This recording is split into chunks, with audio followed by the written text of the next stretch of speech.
May I just take this time to welcome you all to this launch of the Africa Tobacco Industry Interference Index, the first ever in this region of the world. And I think we are proud that we are able to bring out this document at a time such as now, when we have the Africa Conference on Tobacco and Development.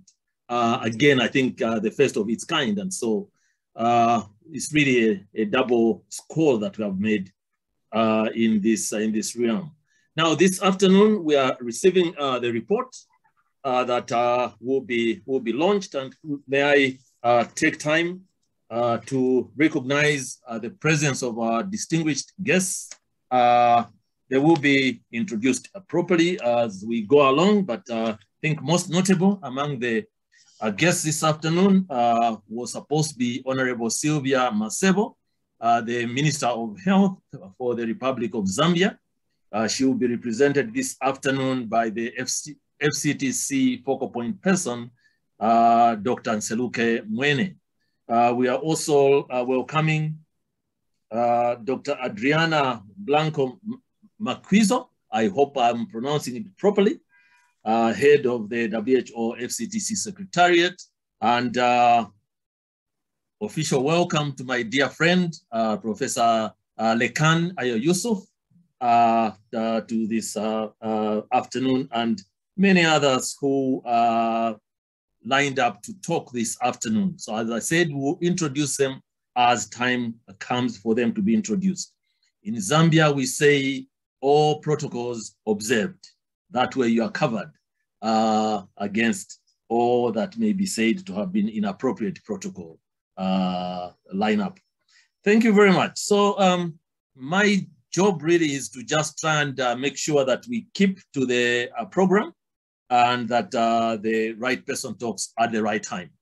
So may I, at this point, call upon Professor Lekan to please give the welcome remarks. Prof. Lekan. Thank you very much, colleagues. Without wasting more time, I would say it's with great pride that I welcome you all to the launch of the first Africa Regional Tobacco Industry Interference Index. After several days of hard work and months by many people and organizations, many of which you would hear today, but notably the GTC and ATCA. I'm most grateful that you've given Africa the pride again on the world stage when it comes to tobacco control, as we did during those intergovernmental negotiations for the FCTC. The report itself has come at a significant time when the COVID pandemic has created additional economic pressure on governments of Africa that were already struggling to provide basic services, including healthcare, for their citizens. Yet we know the tobacco industry is ever present to prey on these vulnerable governments by interfering with the efforts to through the implementation of the WHO Framework Convention Tobacco Control. As of course, envisaged in the Sustainable Development Goal, for which many of these governments have made commitments.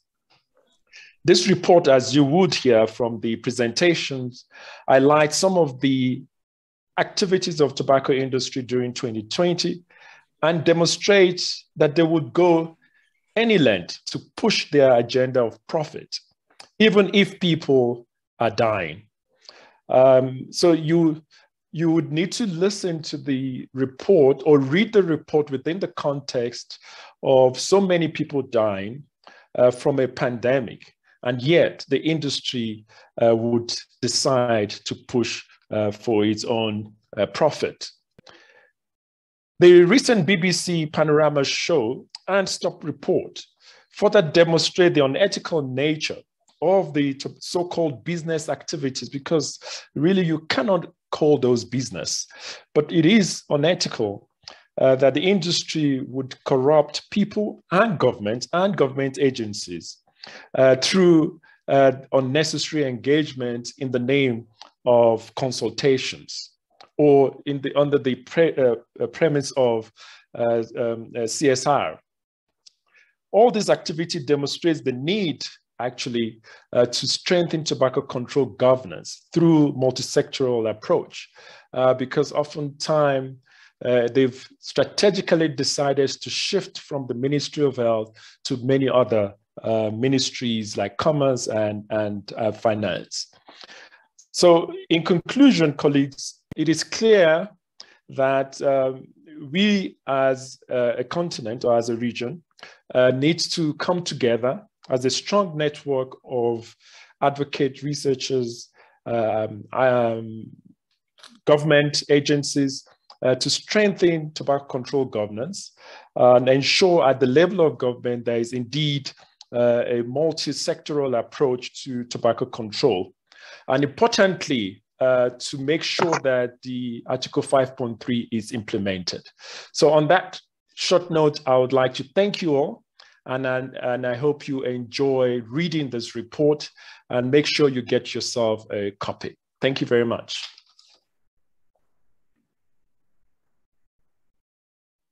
Thank you very much, Professor Lekan, and I would want to congratulate you and the Africa Center for Tobacco Industry Monitoring and Policy Research, ATEM, for the facilitation of this particular report.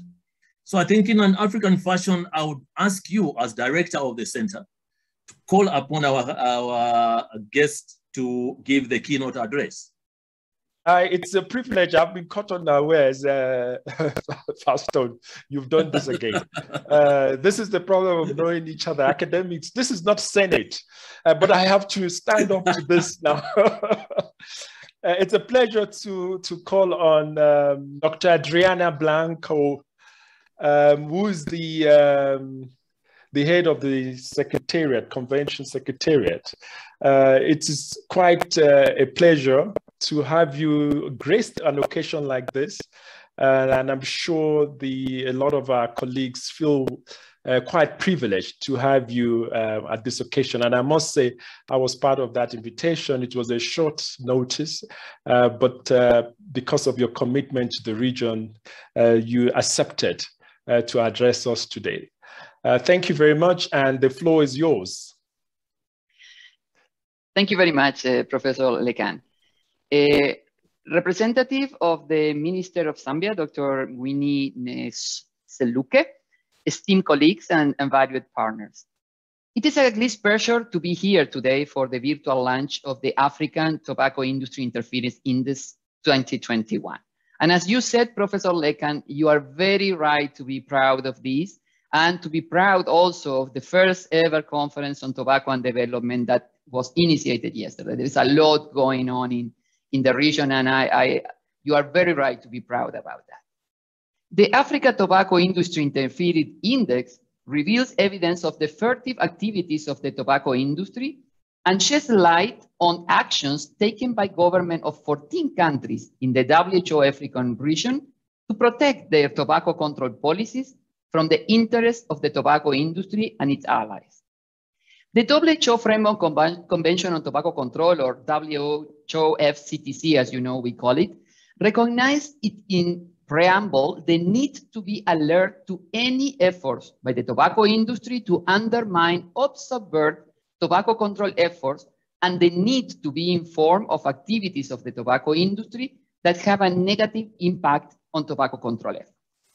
This is further strengthened by the obligation in Article 5.3 of the Convention for parties to protect their public health policies from the tobacco industry, and the guidelines for implementation, in which the first principle underscores the fundamental and irreconcilable conflict between tobacco industry interests and public health interests.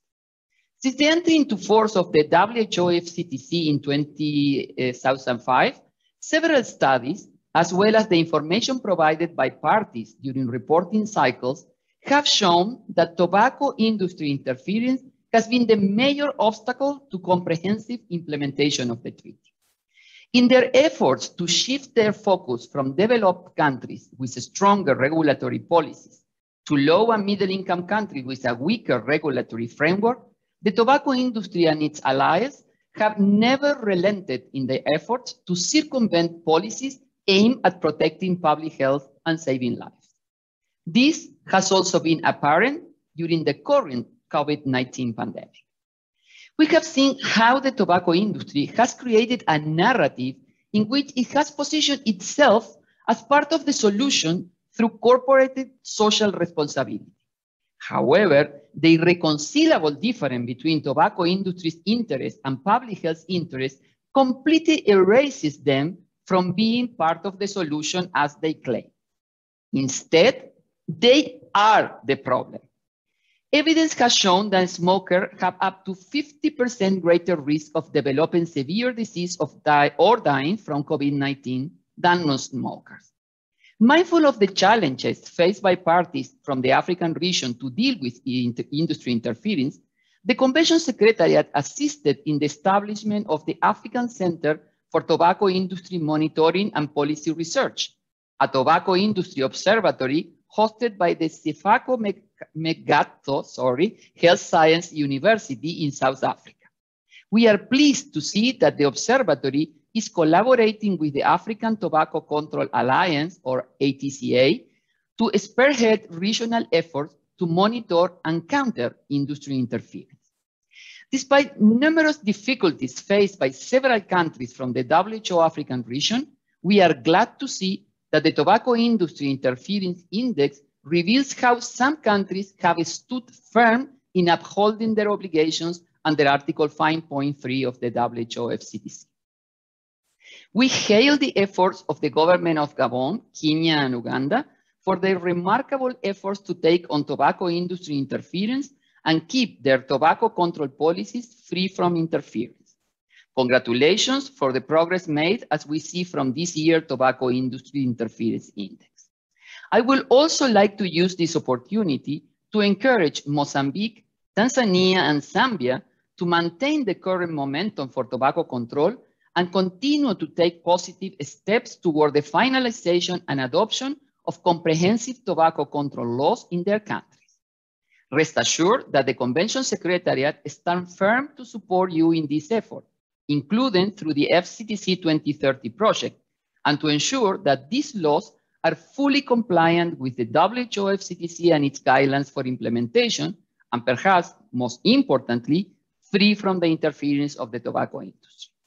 I would also like to call on all countries highlighted in this report to take further steps to establish strong measures to limit interaction of public officials with the tobacco industry and to ensure the transparency of those interactions in the event that they occur.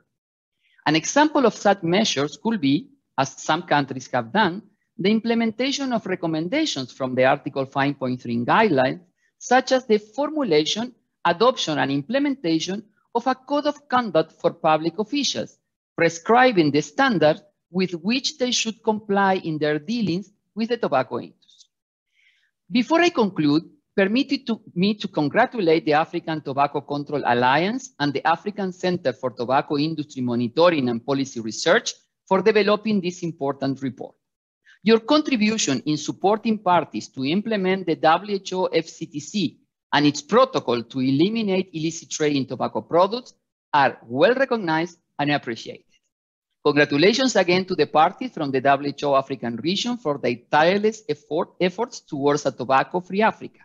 I look forward to seeing you again virtually and the 9th session of the Conference of the Parties to the Convention and the 2nd session of the Meeting of the Parties to the Protocol in November as we continue to map our way towards a sustainable, healthier future.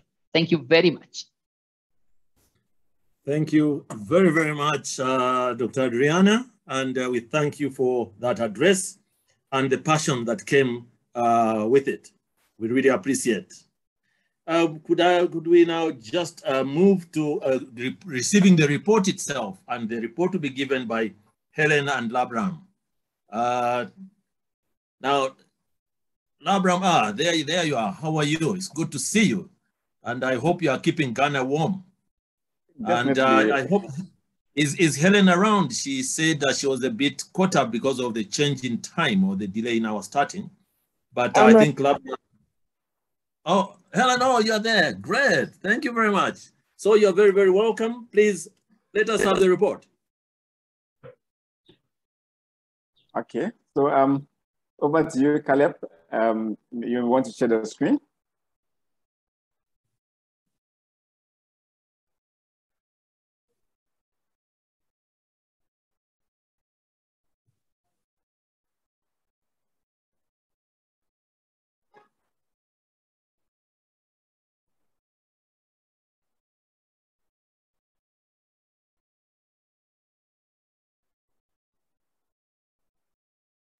Hello, Leons. Okay.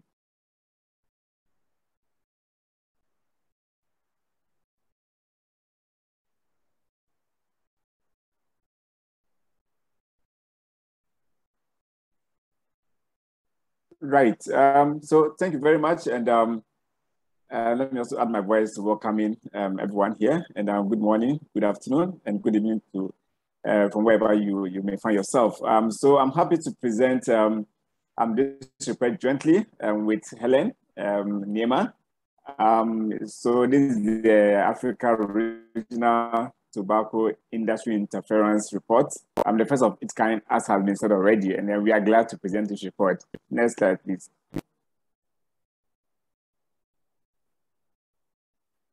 Right, so what is the Africa Tobacco Industry Interference Index? So it is an analysis of publicly available information on how government protects policies from tobacco industry interferences, as well as other vested interests of the tobacco industry. And it's important to note that we are talking about analysis of publicly available information. So this report was actually done diligently, and then with information that are available to the public, so that at least we are not caught, trying to answer certain questions.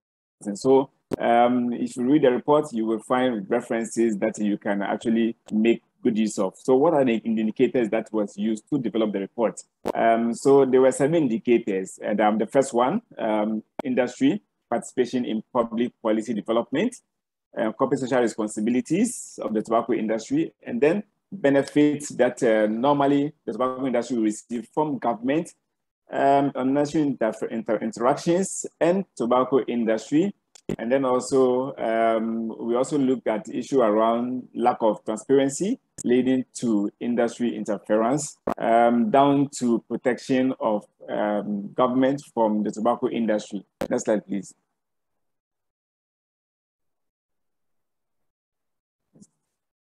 Right. So if you look at the ranking in terms of the countries, so 14 countries participated in this year's Africa Regional Report. And so I think it has been mentioned by earlier speakers that we had, Uganda, Kenya, and then Ethiopia, Gabon, did fairly well in terms of industry interferences with respect to policymaking processes in their country.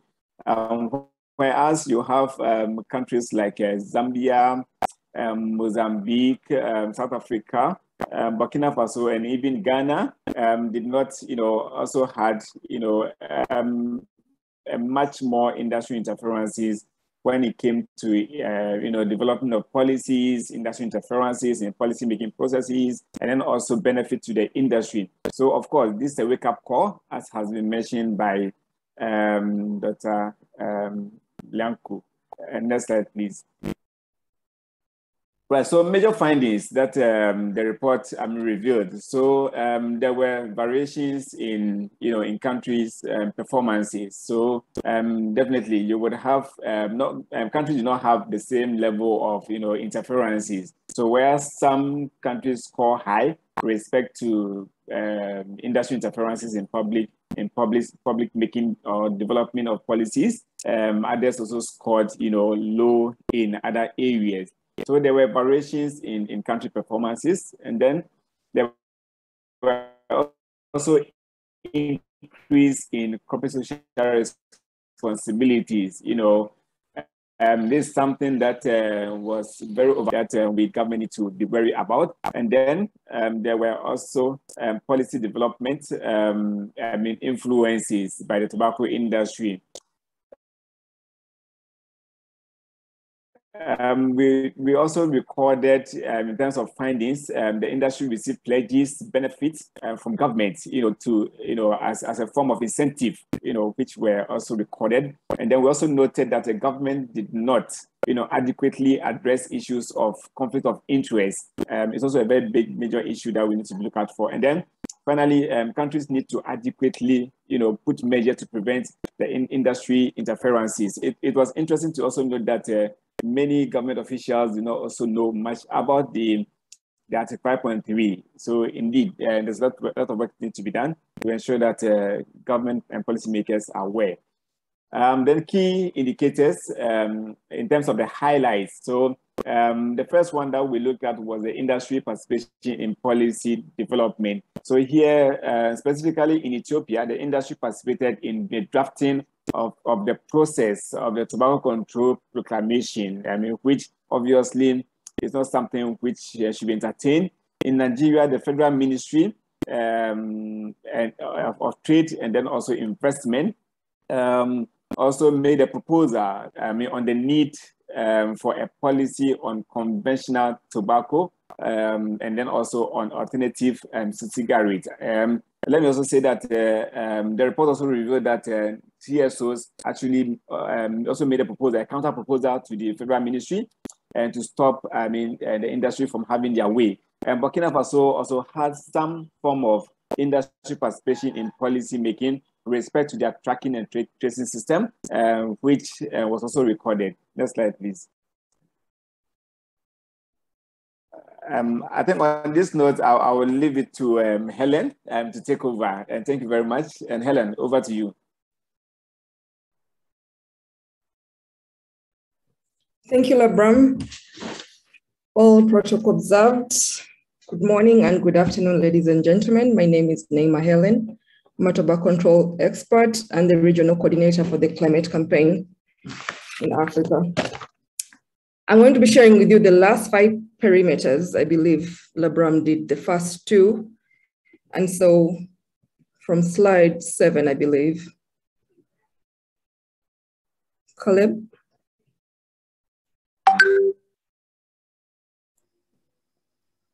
Thank you. So these are the outcomes, the findings of what these indicators had. So for the first is benefits to the tobacco industry. And the finding was countries like Cote d'Ivoire, Nigeria, and Senegal were, the industry delayed, sorry. The co-host. Something has popped in my screen, sorry. So in Cote d'Ivoire, Nigeria, and Senegal, the industry benefited from delays in tax increases, and they enjoyed tax breaks incentives, which is unfortunate. In Uganda, the industry benefited by the government of Uganda seeking a supplementary budget of 3.8 million shillings to compensate disgruntled tobacco farmers who supplied tobacco to 2 tobacco companies, but were not paid. So, this is an incentive because it gives chance to the tobacco industry to make more profits and delay in paying farmers and maintain their business in the country, which is quite unfortunate. Next slide, please. On the parameter of unnecessary interaction with the tobacco industry, in South Africa and Ethiopia, the industry collaborated with government entities on initiatives to tackle the illicit trade. They were in the room when this was happening, which is most unfortunate. And in Zambia, I will, in the interest of time, be skipping. Hopefully the organizers will be sharing these slides. In Zambia, the Minister of Commerce, Trade and Industry toured BAT plants and permitted BAT to boast about $800,000 investment to contribute towards Zambia's economic development agenda, which is most unfortunate. This is CSR. This is, showing this industry as a lucrative industry that is helping the country. And we hope this will be corrected by the government of Zambia. On the perimeter of lack of transparency leading to industry interference. Sorry, something keeps showing up on my screen.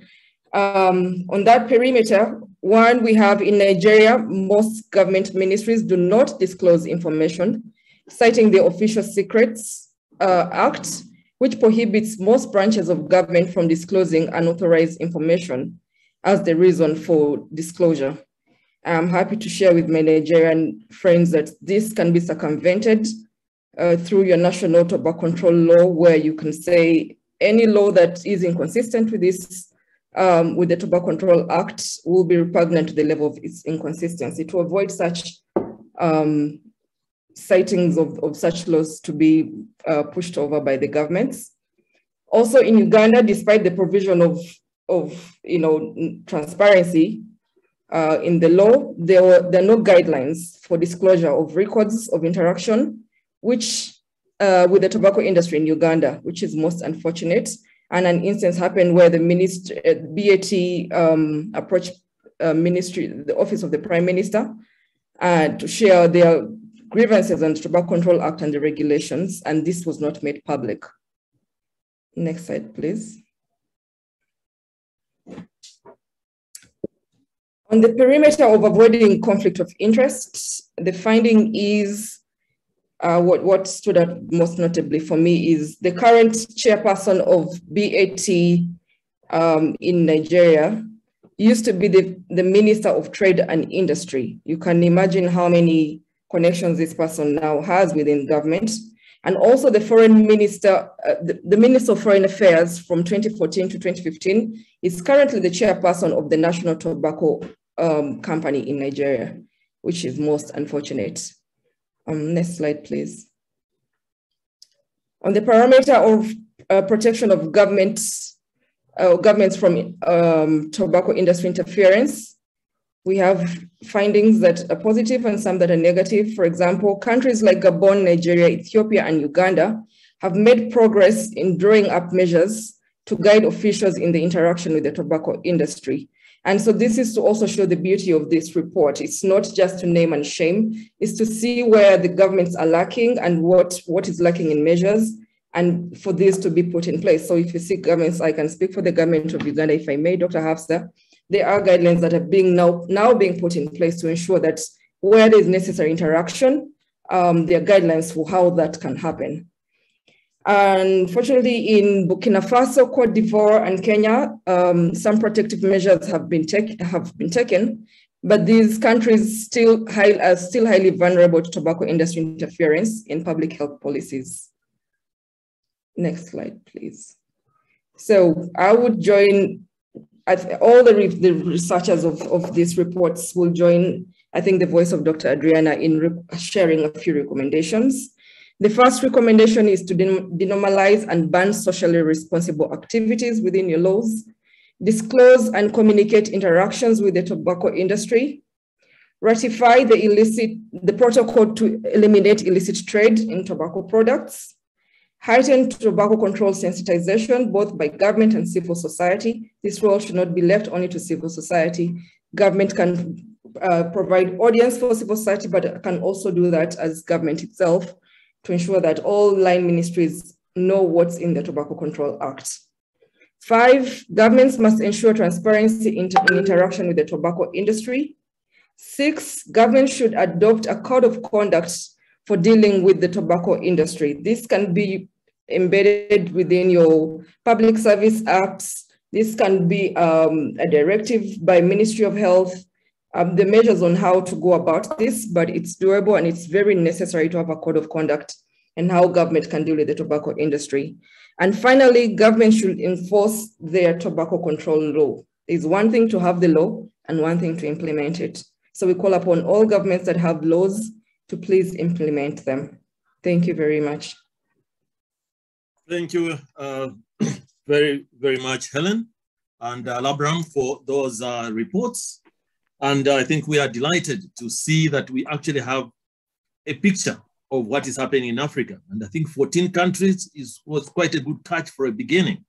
We hope we can do more going forward. And as Helen said, this is just not a name and shame type of report, but it's giving guidance as to what we can do to try and improve the way we do business, especially with the tobacco industry. in this part of the world. Thank you very much, comrades, and I think that's well done. We will now go straight on to our official address by the Minister of Health for the Republic of Zambia. This was supposed to be Honorable Sylvia Masebo. We are very, very grateful that she was able to accept our invitation. That is an invitation from ATCA. That is, I'm speaking on behalf of the wider African region. And I must say, as a Zambian, I'm very, very proud of this minister, our Minister of Health, in that she has been a tobacco control advocate for years now. When she was Minister of Local Government some years ago, she did push for the smoke-free laws in Zambia, and is still standing to date. And now she comes back as Minister of Health. We are very, very proud to have her back to continue with this journey. And I think that for her to accept this invitation, it means that she's really jumping into the arena right away. She was not able to come through this afternoon, and so she asked Dr. Mwene Nseluke, the FCTC focal point, to stand in for her this afternoon. Welcome, Dr. Nseluke, and please deliver the address.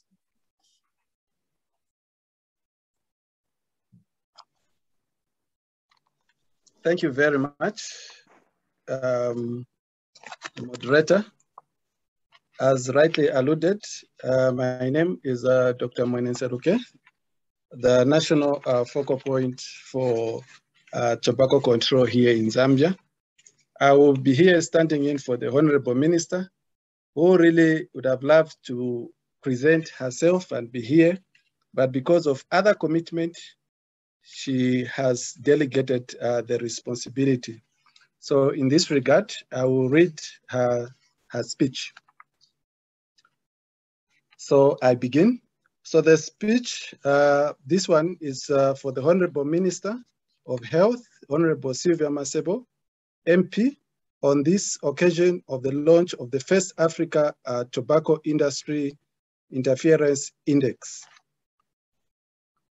Before I go any further, allow me to recognize the head of the WHO Secretariat, that is Framework Convention for Tobacco Control, Dr. Adriana Blanco Monguizo, the Executive Secretary for the African Tobacco Control Alliance, Mr. Lawrence Siso, the Head of Global Research and Advocacy at the Global Center for Good Governance and Tobacco Control, Dr. Mary Assunta, the Tobacco Control Focal Point, Minister of Health, Uganda, Dr. Hafsa Lukwata, the Mozambican Association for Public Health, Mr. Francisco Cobo, the Tobacco Control Focal Point, Minister of Health, Côte d'Ivoire, Dr. Ernest Zuto. Today, I am privileged to be part of this great event, the launch of the first Tobacco Industry Interference Index. It is indeed a great honor to witness and be part of this launch in Africa. Distinguished guests, ladies and gentlemen, you may wish to know that the desire by the tobacco industry to use every means possible to promote their products in the market and other advertising platforms cannot be overemphasized. Among other countries, Zambia, through the stewardship of His Excellency the President, Mr. Hakainde Hichilema, is in the process of enacting the Tobacco Control Bill. This process indeed has been long and tedious one, and has undergone a number of administrative processes to ensure concurrency by all line ministries and stakeholders, all in a bid of having a document that will last a test of time. Distinguished guests, ladies and gentlemen, for the first time indeed, this regional report being launched today is covering 14 countries. These are Burkina Faso,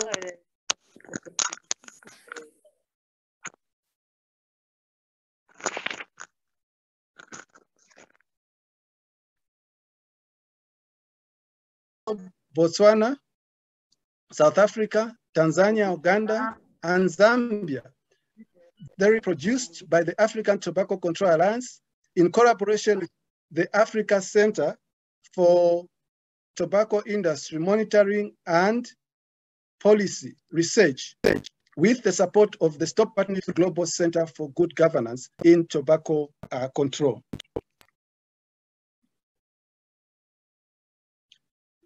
The report being launched today was compiled and analyzed using publicly available information, as we have all heard, to rate the government's effort to deter tobacco industry interference. As someone in a unique position to appreciate the impact of such industry interventions, I can relate to the numerous strategies deployed by the industry to stall the process of enactment of our tobacco control bill.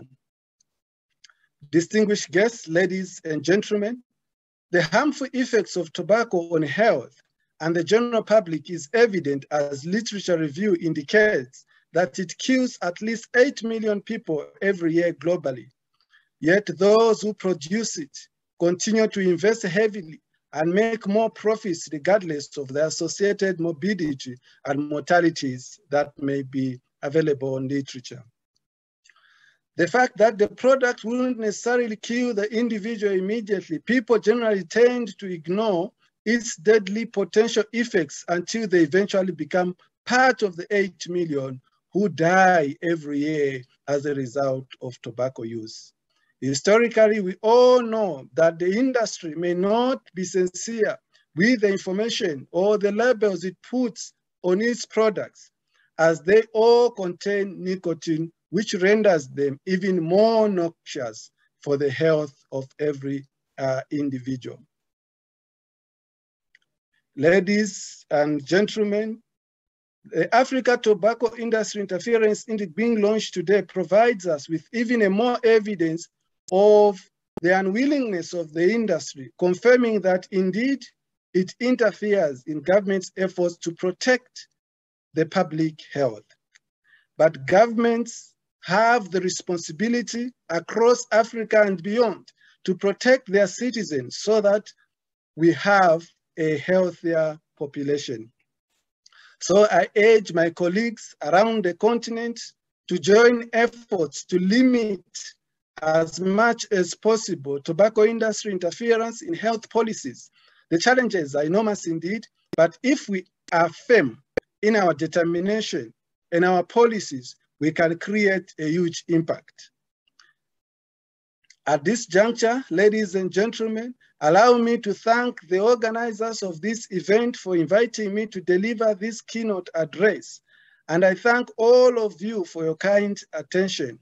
Allow me to assure you that the process of enactment of this tobacco control bill, particularly in Zambia, will be accelerated and resources will be made available for the smooth implementation. Distinguished guests, ladies and gentlemen, I am all delighted to let you know that this organization has been in the forefront in providing information on how tobacco industry's countrywide interference with the processes that may be aimed at mitigating the harmful effects on the public. As seen, the organization is able to provide information so that various governments and other stakeholders can make relevant, informed decisions. I now pledge, and indeed on behalf of the government of the Republic of Zambia, of His Excellency the President, Mr. Hakainde Hichilema, that the report being launched, that has been made this day, will be used to enhance our core as a country, and I urge many other countries on board also to push the agenda of tobacco control forward. Allow me at this juncture to be and to produce and to present my singular honor and privilege to declare that the first Africa Tobacco Industry Index interference launched. I thank you and may God bless you all. the end of the speech from the Honorable Minister. Well, thank you very, very much, Dr. Nseluke, for that well-delivered speech on behalf of the Honorable Minister. Please do pass our gratitude to her. And that speech really stirs a lot of emotions in the Zambians. We are very, very grateful for that speech and those pronouncements, especially from the new government. Our government in Zambia now is called the New Dawn government, and I think we're expecting a lot from it. But from the word go, they have made it very clear that it is us, the people, who will make the difference to not only flourish, but to bring about the changes that we desire. Thank you very much, and we will take that speech to heart. And ladies and gentlemen, we'll go on now to call on a panel to try and react to this to the report that we have before us. And I'll be calling onto the podium our 4 speakers. I think I must start, first of all, by introducing our colleague from Mozambique. Dr. Nseluke recognized the presence of Dr. Cabo from Ministry of Health, but actually it is Dr. Matavel Joachim who is here. And it's good to have you, Joachim, with us. And please do thank again the ministry for sending you, because we know that you are equal to the task. We also will have on the panel Dr. Mary Assunta, who comes in from the Global Research and Advocacy Unit of GGTC. Now, Dr. Assunta has been a long-time friend, and she has guided us through. I think she remembers me as a small boy before my gray hair started coming out. But it's good to see her still there and still guiding us to this day. And we will also have Dr. Lukwata from Uganda. And it's good to have you, Dr. Lukwata, back on this panel. We've always enjoyed the partnership of Uganda, and Uganda has always had prolific women. And I think we still remember our late colleague who was a very, very dear friend to the tobacco control community. But we are happy to have you, Dr. Hafsa Lukwata, joining the team. We hope you will be a constant member of this August House. And then we will have, finally, but not the least, Dr. Enes Zotua, the tobacco control focal point from Cote d'Ivoire. Welcome, my brother, and welcome to the panel this afternoon. So in trying to make good use of our time, ladies and gentlemen, I will pose particular questions to our colleagues. I start with Dr. Lukwata, the tobacco control focal point from Uganda. The report, Madam, says a lot of good things about Uganda.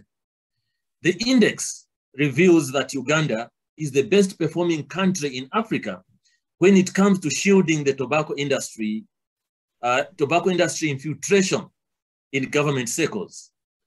What is it that the government of Uganda is doing that other countries can emulate?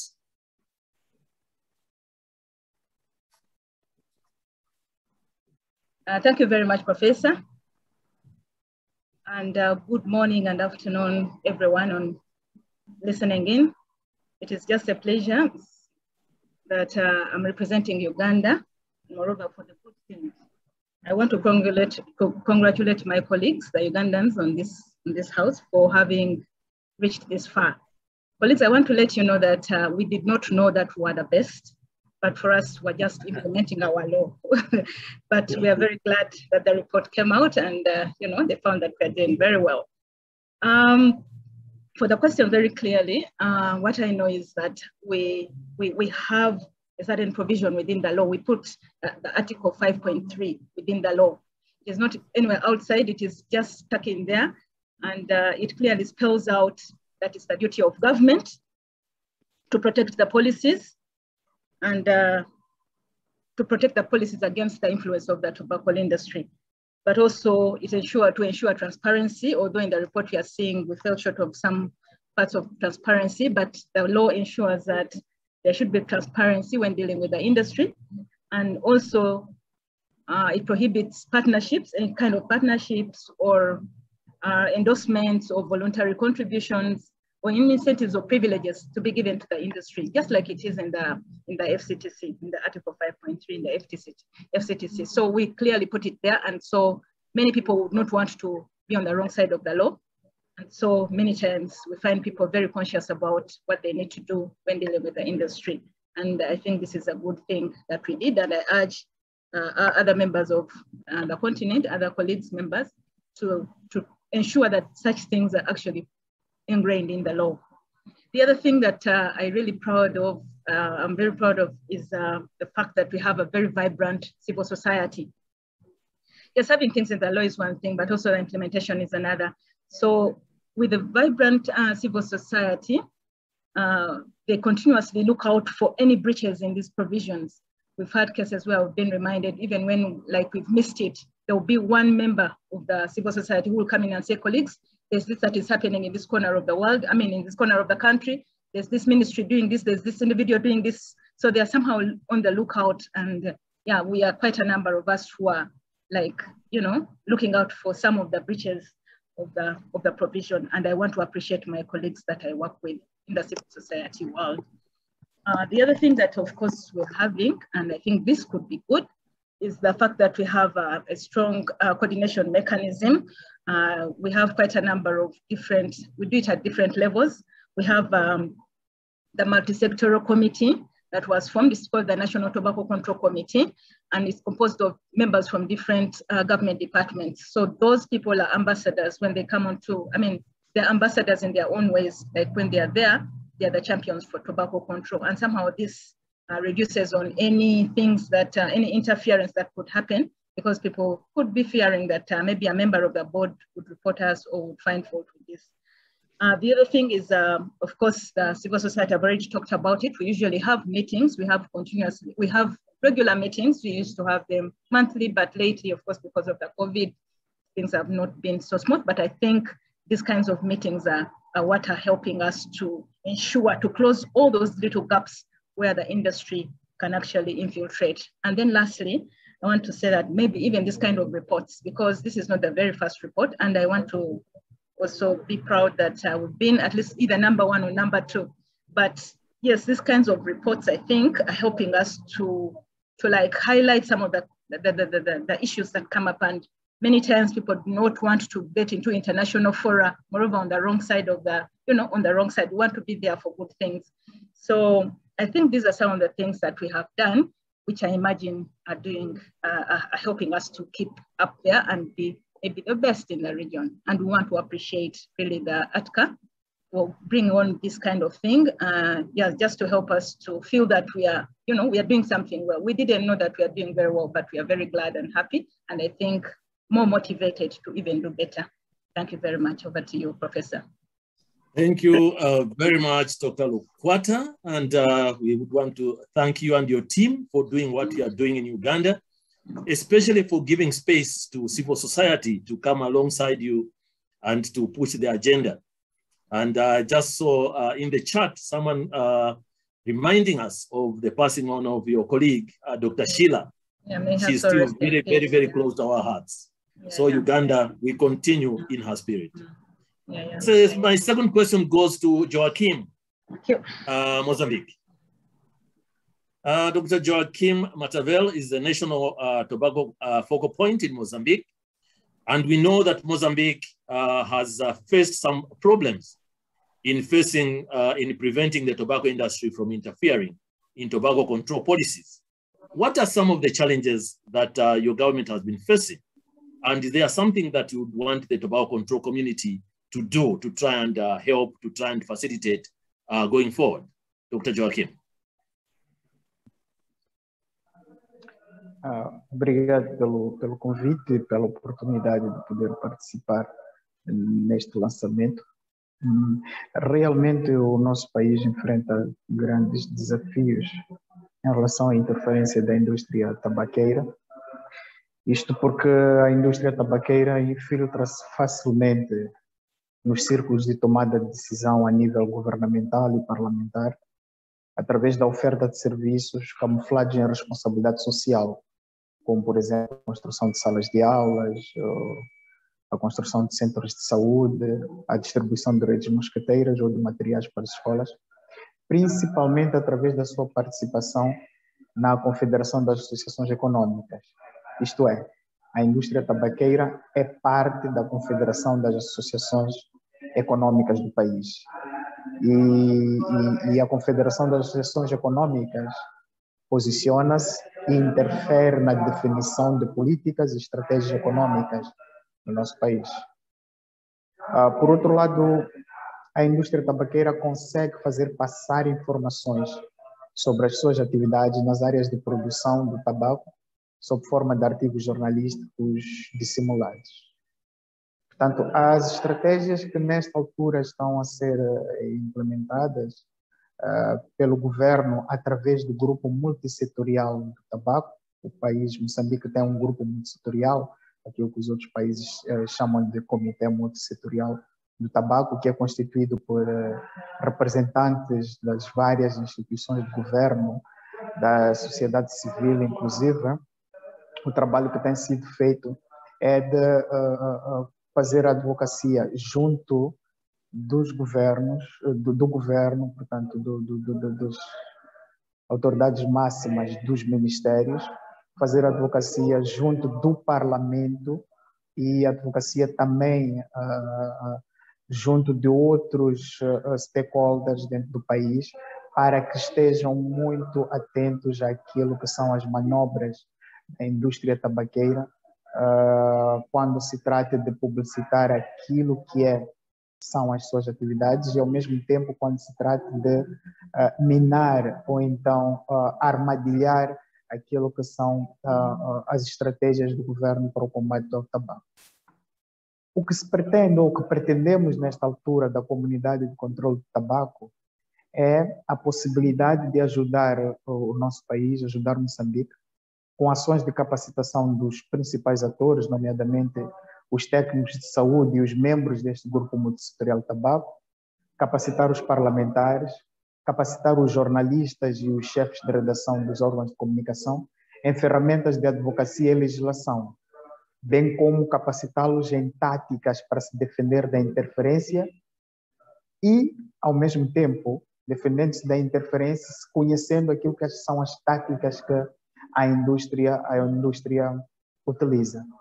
Igualmente, gostaríamos de solicitar um apoio para a capacitação institucional e programática da sociedade civil, das organizações da sociedade civil, de modo que eles continuem as suas ações de advocacia e pressão tendentes ao controle e combate do tabaco em Moçambique.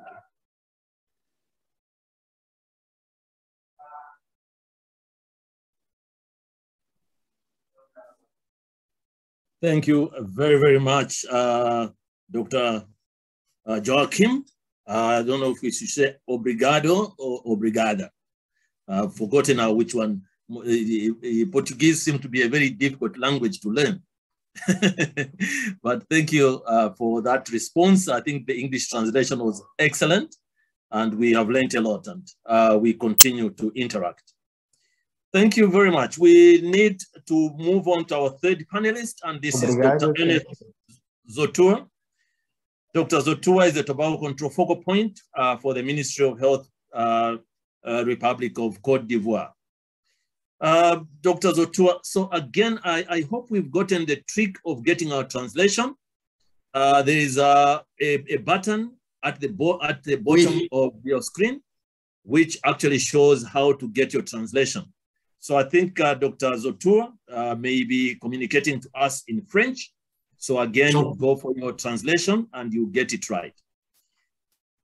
Dr. Zotua, in 2019, Cote d'Ivoire adopted the tobacco control law, which unfortunately does not have a disposition to protect its implementation from a tobacco industry interference.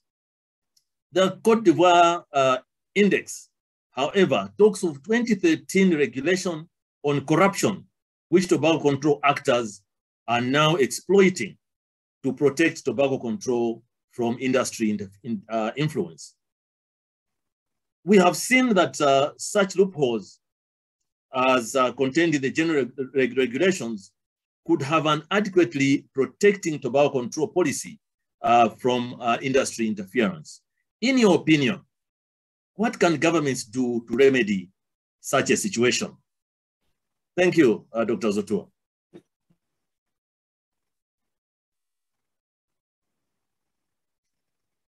Merci, professeur, de m'avoir invité à ce panel. J'en profite pour remercier aussi tous les autres panélistes qui, de par leur expertise, contribuent largement à la réussite de ce panel. Merci Alliance au passage. Je voudrais déjà faire remarquer que c'est un grand merci toujours que la Côte d'Ivoire voudrait adresser à ses différents partenaires. Je veux citer par exemple l'Union, je veux citer l'ATCA, je veux citer l'OMS, je veux citer la société civile de la Côte d'Ivoire qui ont pu aider la Côte d'Ivoire à élaborer cette loi. Et cette loi dont nous en sommes fiers que M. le Président de la République a promulgué déjà, qui comporte dans plusieurs points qui sont vraiment conformes à la convention cadre de l'OMS pour la lutte anti-tabac. Il est vrai qu'il y a des améliorations et c'est cela aussi la loi pour que dans le cadre de la prise des décrets d'application, certains aspects puissent être pris. Alors, réellement, de façon particulière à l'ingérence de l'industrie du tabac, c'est vrai que vous allez remarquer, par exemple, que la loi comporte le conditionnement et étiquetage avec des images et surtout la possibilité de faire un conditionnement neutre. La loi dit, par exemple, que l'État s'engage à mener des politiques fiscales non incitatives, qu'on doit prendre des mesures fiscales qui ne doivent pas inciter l'industrie du tabac. Et vous avez vu aussi que le code des impôts de Côte d'Ivoire prévoit a déjà exclu l'industrie du tabac dans l'accord qui pourrait être accordé en termes d'avantages. Voilà. Et donc, c'est déjà, il n'est pas permis à l'industrie du tabac d'avoir des avantages aussi bien fiscaux que autre chose. Donc, vous voyez, c'est une loi qui comporte déjà assez de choses et effectivement, en tant que telle,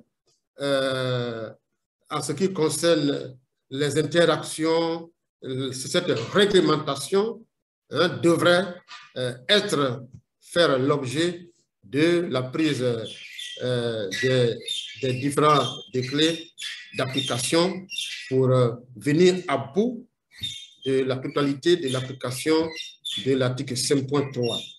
Alors, quand même bien, déjà en dehors de ce que je viens de dire qui est déjà prévu au niveau de la loi, il y a aussi la loi sur la corruption, l'ordonnance sur la corruption, déjà en Côte d'Ivoire, qui, déjà l'article 28, déjà nous permet de contrer l'ingérence de l'industrie du tabac, en ce que cette ordonnance prévoit que tout agent public qui sollicite ou avantage par lui-même ou personne, etc., et tout ça, c'est interdit déjà au niveau de la loi sur la corruption. Alors, mais dans la globalité, de façon spécifique appliquée au tabac, c'est là, effectivement, je crois avec vous qu'il faudra l'améliorer avec la prise des tests d'application et nous allons toujours nous en inspirer de ce qui est déjà fait ailleurs pour que cette partie-là puisse être. Et c'est aussi l'occasion d'appeler que tout cela ne peut se faire est aussi facilité quand il y a un renforcement des capacités de l'ensemble des acteurs. Parfois, on a l'impression que les États ne veulent pas faire. Non, mais quand les États sont bien informés, ils ont toujours pris la bonne décision.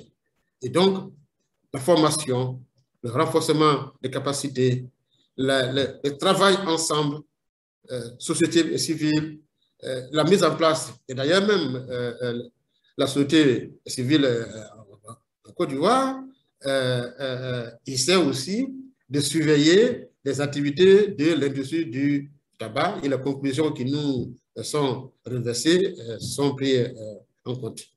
Donc, alors pour conclure, professeur, en tout cas, merci de nous avoir invités. Et effectivement, il est prévu dans les tests d'application qu'un décret puisse être pris pour que de façon spécifique, ces différents aspects-là puissent être pris en compte. Je vous remercie.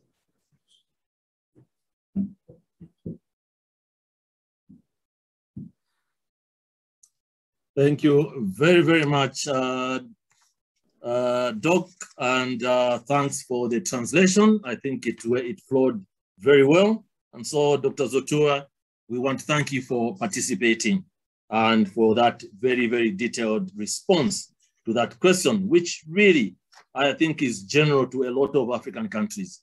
Tobacco industry is a real menace, and we must all try and put our effort together to try and address it. Could I now call upon our dear ma'am, Dr. Assunta? Good afternoon. You are the principal investigator for the Global Tobacco Industry Interference Index. How will you rate the performance of Africa overall? And what will be your advice to African governments as to what they should do really to try and prevent tobacco industry interference in tobacco control? Dr. Assunta. Thank you very much, Professor Feston. On behalf of GGTC, partner of STOP project, may I congratulate Atka and colleagues in Africa from the participating countries who took part in the survey, completed the report, and here we are today listening to the outcome of this wonderful report. So I'd like to begin by saying that there is good news, there's some worrisome news, and opportunity. And this is reflective of what is happening globally with regards to response to tobacco industry interference by governments. So let's start with the good news.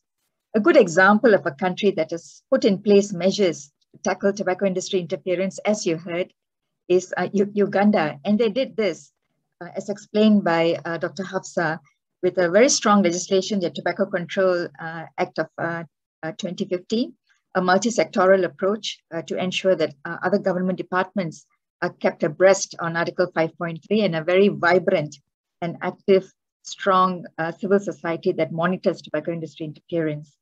And you also heard that Uganda has remained among the top 5 this past few years that they've been participating in the survey.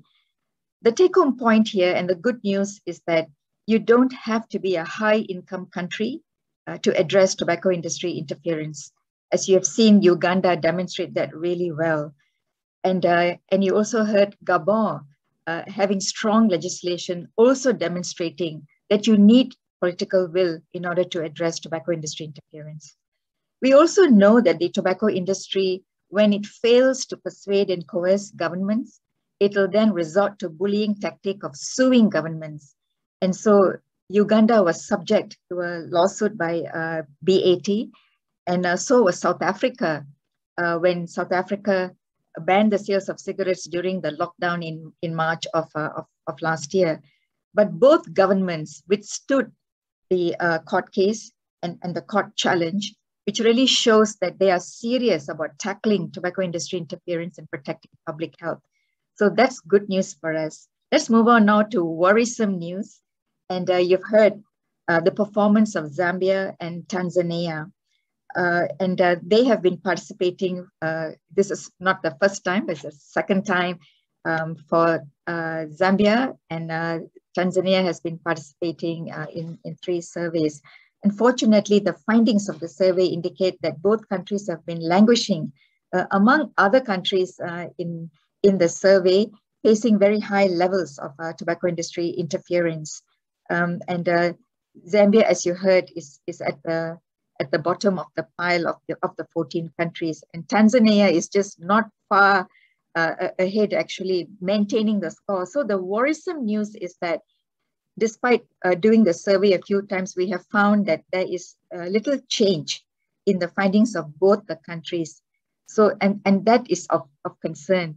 The reason that we do this survey on an annual basis is to show a trend, and we want to see changes, which means that both Zambia and Tanzania really need to do more. And I was really pleased to hear the Minister of Health of Zambia pledging the ministry's support and full commitment to ensure that she and the ministry advances tobacco control in Zambia. And that is welcoming news, which will shift Zambia, into the opportunity division. And another worrisome trend that we have seen in other parts of the world, in other regions, as well as in Africa, is countries that are deteriorating from the previous survey. So in this category falls Ethiopia, South Africa, and Nigeria. We know that the tobacco industry exploited the pandemic and handed out CSR activities and made donations during the pandemic, and governments, particularly being in a vulnerable situation, accepted these. So we need to address that because it's really important, and I do have a couple of recommendations. We now move on to opportunity. So I can certainly point to Kenya and Ghana for being on the right track, and that is they are showing improvement. And but this means that there is more room for improvement. And Ghana, for example, is among the middle countries. It's the middle range, and Ghana needs to move slowly into the countries that actually show lower levels of interference. And Kenya is moving towards that direction as well. But may I also point to, in terms of opportunities, to the new countries who participated in the survey this year: Gabon, Cote d'Ivoire, Senegal, Burkina Faso, and Botswana. And that it'll be really wonderful to see how these countries are then doing in addressing industry interference, because their country reports have identified the loopholes, the areas of vulnerability that the tobacco industry exploits, or it does its interference. So therefore, we hope that these countries would really put this report to use. And we've got about 23 countries who are new participating in the survey, in the global survey this year, which is a total of 80 countries. And the Global Tobacco Industry Interference Index will be launched next week on the 2nd of November. So Africa, like other regions, has got examples of countries doing well, countries who are moving in the right direction, and also countries who are deteriorating, and some countries that are doing poorly and succumbing to industry interference. But remember, I said that there has to be opportunities that these countries can utilize. So moving on to the second question that Professor Feston asked me, which is, what must the African governments do to protect tobacco industry interference, to prevent tobacco industry interference in tobacco control? And my straightforward answer is implement Article 5.3 guidelines, which is really a powerful tool in the hands of governments. So I talked about the COVID-19 pandemic, which actually has catapulted public health into the top political agenda of our countries. And therefore, this presents a really good opportunity to advance and to fast track tobacco control. Now is the time to really do it. Secondly, I would recommend, of course, a ban on tobacco-related CSR activities, because Article 13 also calls for a ban and Article 5.3 calls for its denormalization.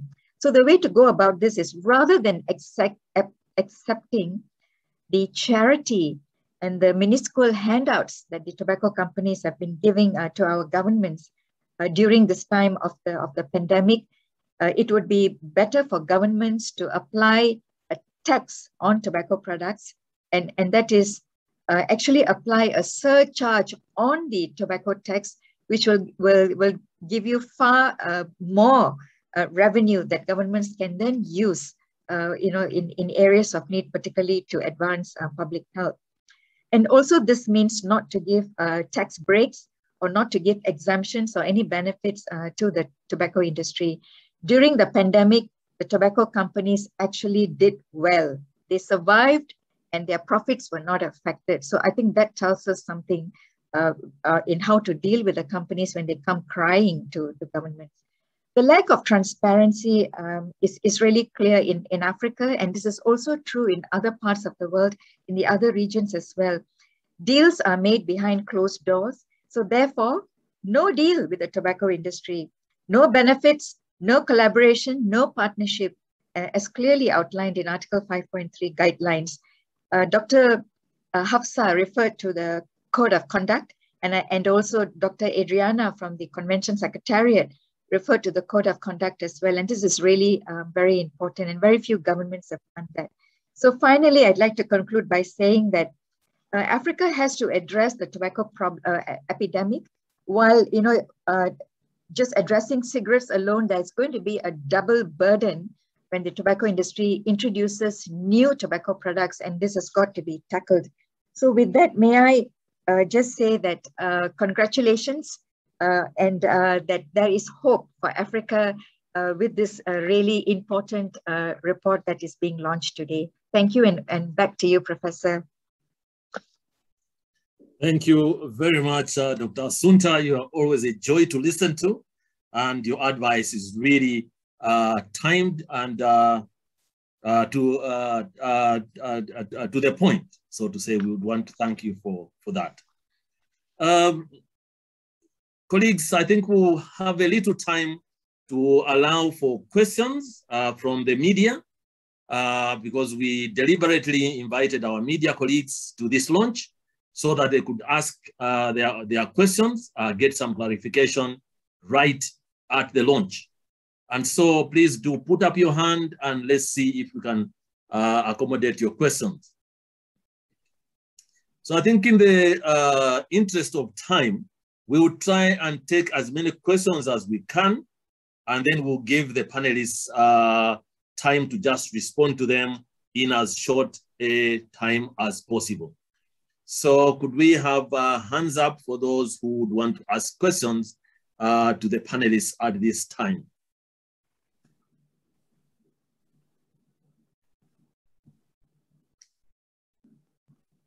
As the media is still thinking of their questions, I should just assure Dr. Assunta that Zambia may be seen to be at the bottom, but it's really, I would think it's a very technical move. You will see us rising in leaps and bounds very soon.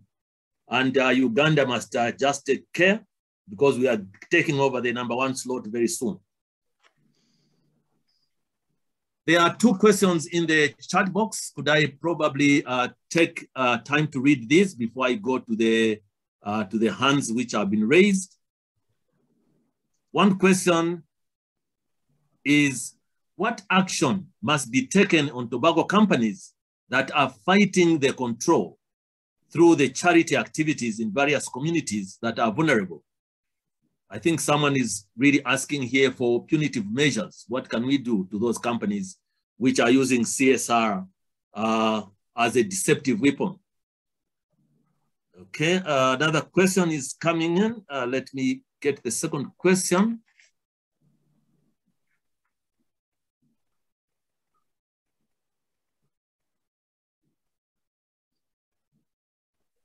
Well, the other questions I think have been answered. Someone was asking whether we have a recording, and it has been answered.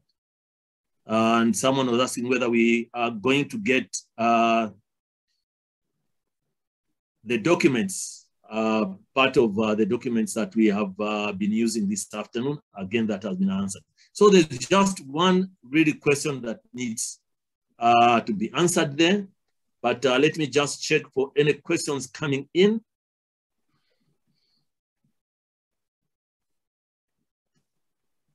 Okay, we don't seem to have a hand up at all. Professor, we have two hands up. Sure. Yeah, there's Lazarus and Ramapeni from Burkina. Thank you very much. I can't see them from here. So please call on them to ask their questions. Okay, I think Lazarus Mbulo. Lazarus, okay. Please go ahead. Sure. Hello, good afternoon or good morning, everyone. Thank you very much. Great presentation. One question I have is the tobacco industry is very much involved, especially through the farming. So they provide inputs to farmers. And so what's the best strategy to deal with that? Because farmers will say, what's the alternative? So what's the best strategy to deal with tobacco industry influence, especially with the farming community, tobacco growing community? Thank you. Okay, and the other question is from who?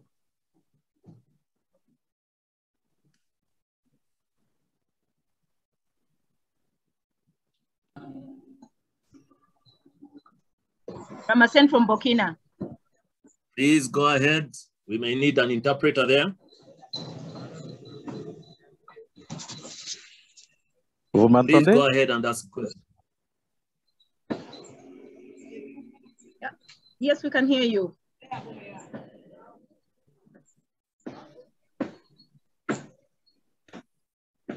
Ok, merci. Je suis Jean-Arnaud Sawadou, Remapsen, Burkina Faso. Alors, ma question, c'était surtout de voir si l'OMS, l'Organisation mondiale de la santé, a des moyens de pression sur l'industrie du tabac, notamment dans la mise en œuvre des textes adoptés contre la lutte du tabac. Voilà. Par exemple, chez nous au Burkina Faso, on a eu du mal vraiment à amener l'industrie du tabac à appliquer les textes en matière d'affichage et des images choquantes sur les paquets de cigarettes. Merci.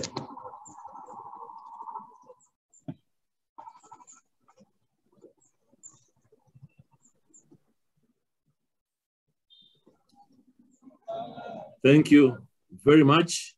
We will have an answer to that question. In the chat box, we have one question in French from Remapsen, Burkina Nord. Could the interpreter get that question for us? What is it saying? I think that person has already spoken. That's the second person who just asked the question. Oh, thank you very much. Then we have a question from Linda Asaba. The question is, what is the plan for sustainable funding for tobacco control in Africa? Straightforward question. Do we have any other hands, or shall we ask the panelists to quickly go through these questions? Hi, Prof. Sorry, we have a question in French that I put there in English. That's this journalist from Côte d'Ivoire asking so that the report covers 14 countries, while we have 45 countries in Africa. Why this low participation? Thank you very much. So we will start with the very last question, and I think Dr. Assunta must answer that one specifically, and then the others can help answer the other questions that have been asked. Dr. Assunta. Thank you very much. 14 countries is just the start. So it is good to start with a number, and we identified countries that are ready to do the survey, but this is just the first report. So eventually this will be expanded. So that's my short answer. If I may touch a little bit about the question on sustainable funding. may I say that taxation would be the best way to for governments to obtain revenue that can then be used for public health and also to support tobacco control activities. And this is something that has been done in many other countries, and and this would be the way forward. It is also mentioned in Article 26 of the WHO FCTC. Perhaps I will leave the other speakers to address the other questions. Thank you.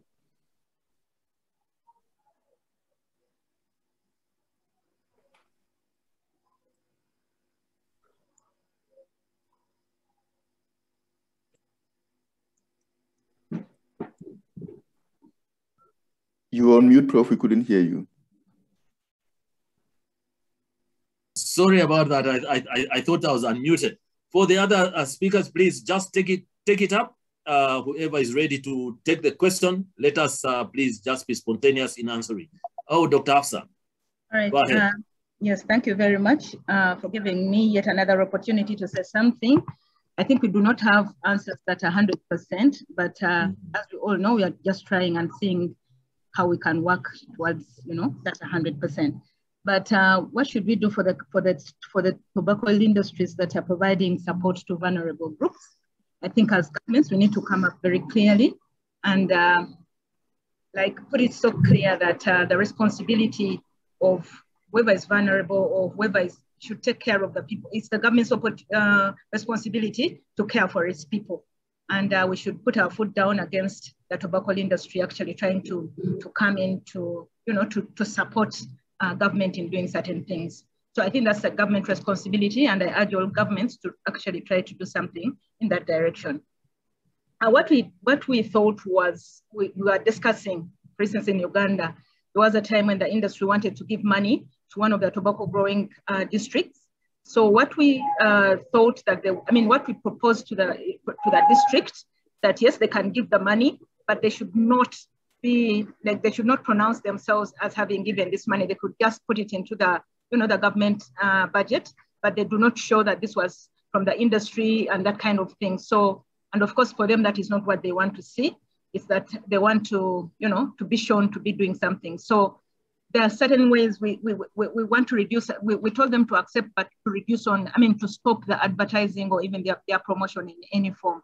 And I think they eventually did not actually end up supporting because it wasn't good for them. The other thing that I could try to answer is around the farmers. I think as countries or as signatories to the Framework Convention on Tobacco Control, there's that Article 17 and 18 that are talking about the alternative livelihoods. And in there, I think it's encouraging governments to actually support people who are relying on tobacco farming. And for us as a country, we have we have demarcated our country into the different zones. And so we have advised those that were growing tobacco, they've found other crops that can grow in that area. And they've provided the explanations, the economic explanations of how they can actually benefit from growing that alternative crop without government coming in to give any supplies or whatever.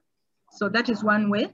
But then the other way is to ensure that the industry does not, I'm going to use a word, fleece the farmers, because when they give their inputs and so on, and even the loans before the harvest, at the end of the day, of course, the farmers are the losers. So we have tried to strengthen, to put some stops at that exploitation at that level, so that then the industry, of course, finds it not lucrative to support such a type of enterprise. So we've seen the industry walking out of Uganda for failing to actually make, I think, a breakthrough, or making it, we've made it very difficult for them to continue to support the farmers. So, and farmers have shifted to other agricultural products. So briefly, that is what I can add to this forum. Thank you very much again for giving us an opportunity as a country to share our things. Thank you. Thank you very, very much. Joaquim, anything to say?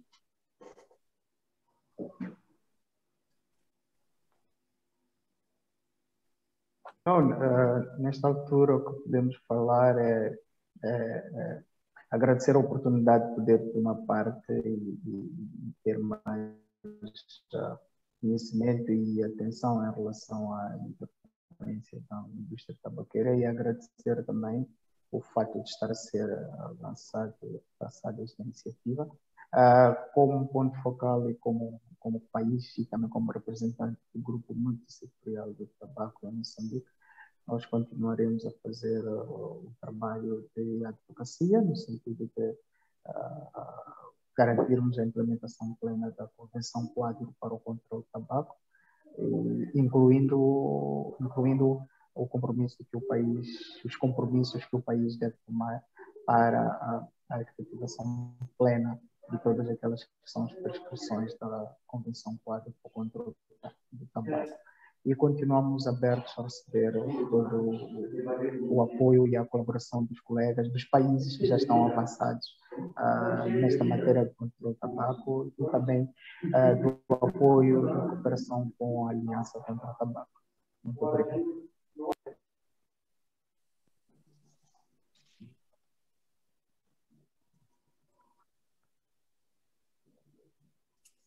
Thank you very, very much, Dr. Joachim. Obrigado. Dr. Enes Sotua.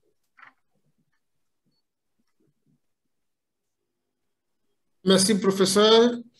Juste vous dire un grand merci d'avoir assez brillamment animé ce panel et dire que face à l'industrie du tabac, la seule manière, c'est de se mettre ensemble.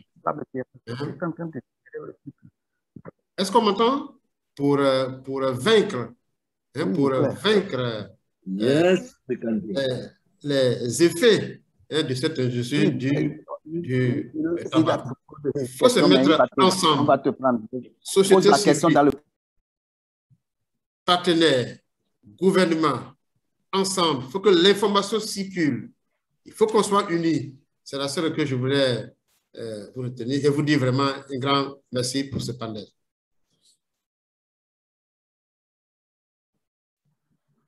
Thank you very, very much. You know, this interaction makes me miss our COPs. And the COP9 is coming. I don't think it will be like the other COPs where we usually meet together every morning and talk in Portuguese and French and English together as we strategize for the day. But colleagues, I think we've done very well for this afternoon. Thank you very much, Atka, for bringing us together. And thanks, Atim, for facilitating this support. And may I now... Professor. Yes? Yeah, sorry, there is one last question there that's saying that the press is seen that our leaders have been targeted by the tobacco industry for the influence. So what is the best policy or what to do to keep our decision makers from succumbing to the tobacco industry's strategies?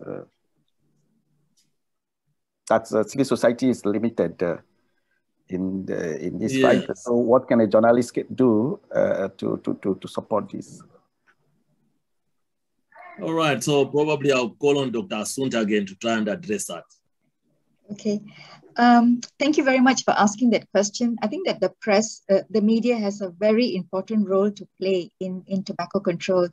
And we really need the support of the media. So thank you so much for asking what you can do. You can support us by actually exposing the wrongdoings of the tobacco industry. Because the tobacco industry likes to operate behind closed doors. It claims to be transparent when it's actually not. It exploits child labor, for example, in tobacco growing. These stories need to be told in the media. You know, it's a very profitable business because it conducts the business in an exploitative manner. And those stories need to be told so that governments can then be freed up to do tobacco control. So thank you. Please support tobacco control by publishing more stories, exposés particularly, that will help to advance tobacco control. Thank you very much, Dr. Assunta. And surely we need to move together. And as Dr. Enes said, we need to move together as a collective team. we must work together and we must support each other. So I look forward to us seeing most of you at the COP9. I hope we have registered as delegates to COP9. Hello, Prof. I think before you close, we still have 1 point. I'm sorry I cut you here. Just give me 5 minutes to share to present the report here. As we close, we have 5 minutes. The journalist and the participant here waiting to see the report. And I would say that this report is available. There are some questions in the chat asking they want to see the report and they want to see the ranking. So for everyone here, if you can see my screen now, this is the report. This is the report, and you have this report supported by STOP, African Capacity Building Foundation and ACTIM, and you have it. It's available. Yes, we can see the screen. Or it's still the Facebook page. Okay, it's available. Okay.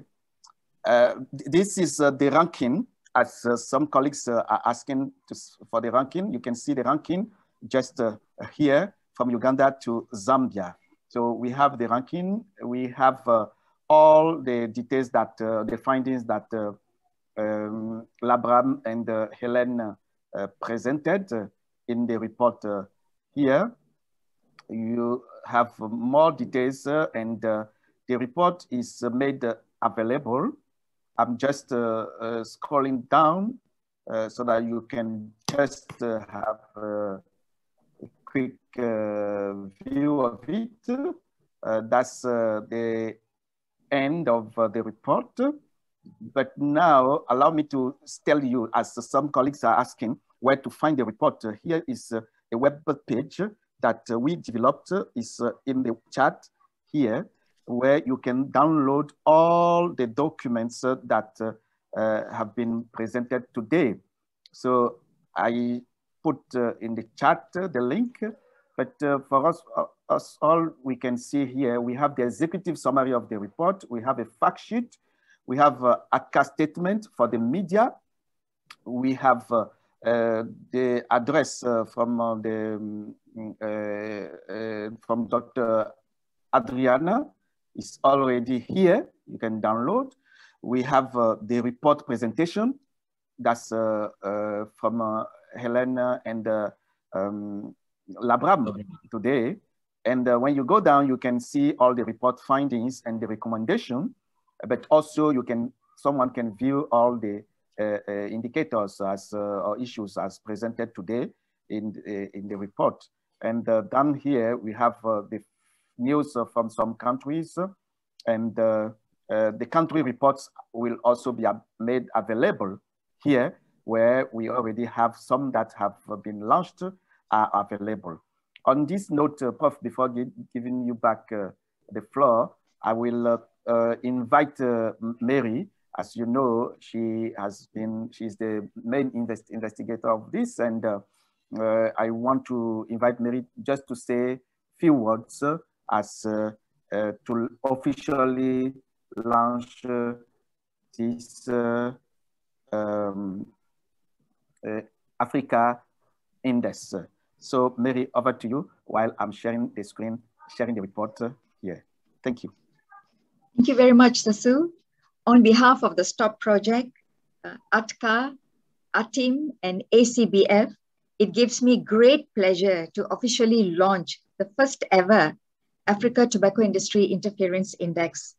We certainly hope that this report for Africa will assist not just the 14 countries, but all of Africa to strengthen the implementation of Article 5.3, to protect tobacco control policies, and also to advance tobacco control in Africa. With that, thank you very much. The report is officially launched. Thank you, thank you, thank you. Here we are. Thank you very much. And the best. Yeah, over to you, Prof.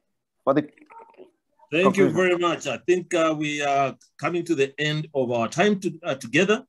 Thank you very much, Atka, for bringing us together this afternoon. Thank you very much, Atim, for facilitating the processes.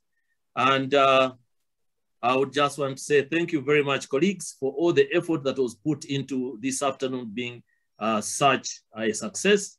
We go into our different countries to try and share with them what we have learned today, but much more, as was said in the beginning, that they may do something about this tobacco industry interference.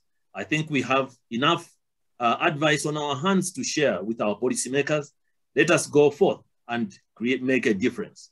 May I now call upon Leon Seso, the Executive Director of the Africa Tobacco Control Alliance, to close this session. Leons. Well, thank you, Prof.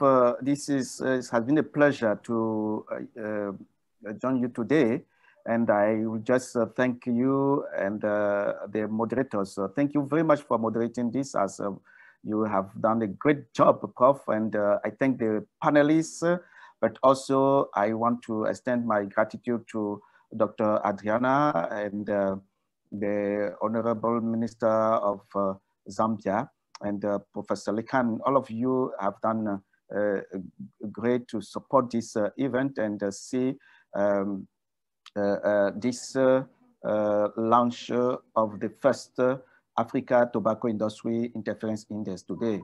I also thank the media. We have the media professionals from all the countries and even other countries in the region that have been able to join, and we can see the interest as we have questions coming through. We are really grateful. Thank you, fellow media fellows, for joining. We also really thank our other supporters, our partners, the African Capacity Building Foundation, Stop Partnership, GGTC, and all friends that have been supporting this, but also the team that have written this report.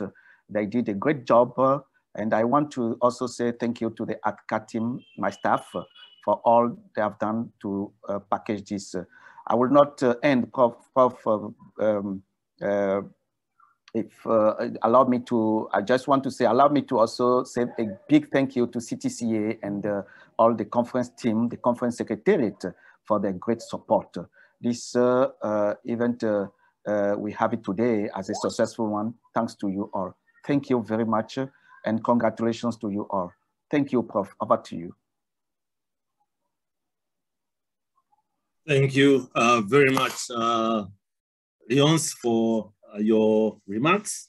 And ladies and gentlemen, that brings us to the close of our program for this afternoon. I wish you all a very, very productive afternoon. Let's get on with the other sessions of the conference that is going on. I think it has started well, and it is all of us to continue to participate to make the remaining days of this conference to be productive and to make a difference to the African tobacco control arena. Thank you very much, and bye-bye.